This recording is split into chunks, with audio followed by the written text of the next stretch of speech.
In the quiet, suburban town of Amityville, New York, stood a grand Dutch colonial house at 112 Ocean Avenue. With its distinctive gambrel roof and quarter-moon windows that looked like staring eyes, it was the picture of the American dream, a symbol of prosperity and happy family life. For the DeFeo family, who moved in back in 1965, it was supposed to be their forever home. Photos from the time show Ronald Sr. and Louise DeFeo with their 5 children: Dawn, Allison, Mark, John Matthew, and the eldest, Ronald Jr., nicknamed Butch. They appeared to be a typical, thriving family, but beneath the surface, a dark current of dysfunction and violence was pulling them under. The patriarch, Ronald Sr., was a strict and often abusive father, and his explosive temper frequently clashed with that of his eldest son. This simmering tension would finally boil over in the early morning hours of November 13, 1974. The idyllic suburban dream was shattered by an act of unimaginable brutality. In the dead of night, all 6 members of the DeFeo family, the parents, and 4 of their children, were methodically shot and killed in their beds with a high-powered rifle. The crime scene was baffling to investigators. All the victims were discovered lying face down with no signs of a struggle. There was no evidence of sedatives, and neighbors reported hearing nothing but the family dog barking. The only survivor was 23-year-old Ronald DeFeo Jr. His story kept changing. At first, he claimed the mob hitman was responsible, but his account quickly unraveled. Finally, he confessed. As newspaper headlines blared and a shocked community tried to make sense of the tragedy, DeFeo Jr. was led away in handcuffs. His confession chillingly punctuated by a claim that voices in the house had commanded him, "Kill them all." For the next 13 months, the house at 112 Ocean Avenue sat empty, a silent monument to the horror that had unfolded within its walls. The quarter-moon windows stared out over the street, and the property became a local legend, a place whispered about in hushed tones. Then, in December 1975, a new family decided to make it their own. George and Kathy Lutz, along with Kathy's 3 children from a previous marriage, were a young, hopeful family searching for a place to build their future. They knew about the house's gruesome history, but the asking price was an unbelievable bargain. For just $80,000, they could buy the sprawling, fully furnished home. It seemed too good to be true, a chance to own a piece of the American dream, even if it was stained by a nightmare. They believed they could fill the house with new, happy memories and overcome its dark past.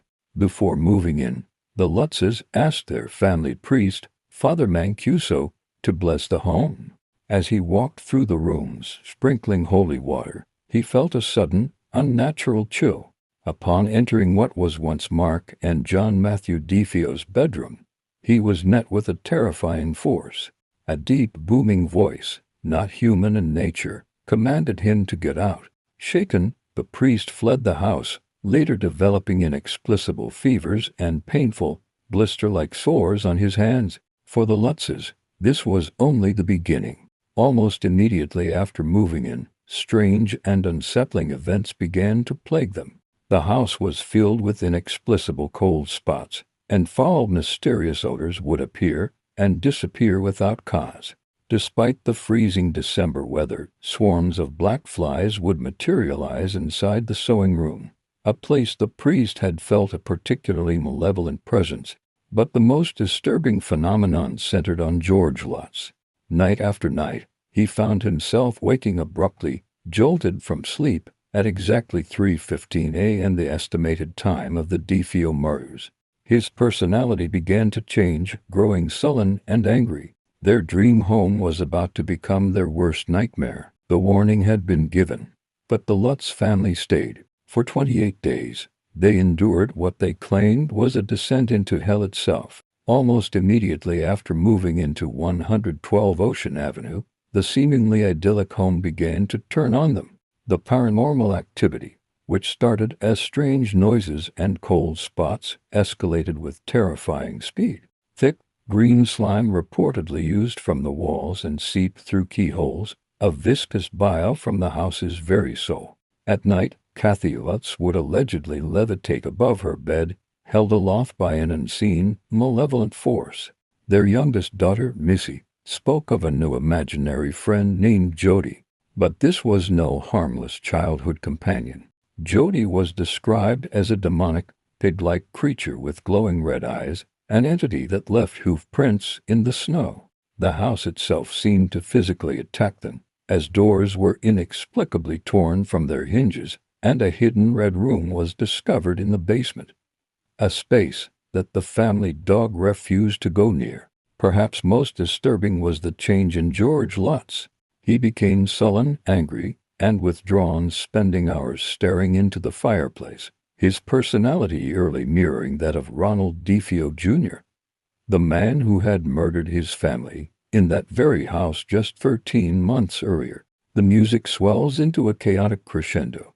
We see quick cuts of a family in terror, shadows moving, demonic whispers, and hooded figures appearing in flashes. The final night was a symphony of chaos. The family described a terrifying climax where the house unleashed its full fury upon them. Banging, crashing, and disembodied voices filled the air as they were assaulted by unseen entities. Pushed beyond the brink of human endurance, George and Kathy Lutz made a desperate decision. In the dead of night, they grabbed their 3 children, fled the house with only the clothes on their backs, and never returned. They abandoned everything: their furniture, their clothes, their home. The question that has echoed for decades is a simple one. What could possibly drive a family to abandon their entire life after only 28 days? The tone shifts. The music becomes more investigative and mysterious. Photos of Ed and Lorraine Warren appear on screen, followed by images of a seance inside the Amityville house. Their story of a demonic haunting became an instant media sensation, capturing the public's imagination and fear. Famed paranormal investigators Ed and Lorraine Warren were called in to examine the house. During a televised seance, their team of psychics and reporters explored the empty rooms. It was during this investigation that one of the most iconic pieces of paranormal evidence was captured. An infrared, time-lapse camera set up on the second-floor landing snapped a photograph. When developed, it appeared to show the ghostly face of a small boy with glowing white eyes, peeking out from a doorway. For believers, this was definitive proof that the house was indeed haunted. The music becomes more skeptical. A photo of lawyer William Weber appears. But just as the legend was cemented, the story began to crumble under scrutiny. The first major crack came from William Weber, the defense attorney for the murderer Ronald DeFeo Jr. Weber sensationally claimed that the entire haunting was a fabrication, a story he and the Lutzes concocted over many bottles of wine. He alleged it was a scheme to make money and potentially help with an appeal for his client. Investigators who followed up found no physical evidence to support the Lutzes' claims. There was no green slime, no structural damage from doors being ripped from hinges, and records showed the Lutzes never once called the police for help during their supposed month of terror. Neighbors also reported that they saw and heard nothing unusual during the family's 28-day stay. The house, they said, was quiet. The video ends with a slow, ominous zoom out from the iconic Amityville house with its quarter-moon windows. So, was 112 Ocean Avenue the site of America's most terrifying true haunting, a gateway to a demonic realm that drove a family to the edge of sanity? Or was it one of the most elaborate and successful hoaxes ever perpetrated? A chilling ghost story born from tragedy, greed, and a few bottles of wine. Decades later, the truth remains buried, leaving us to wonder what really happened inside that house.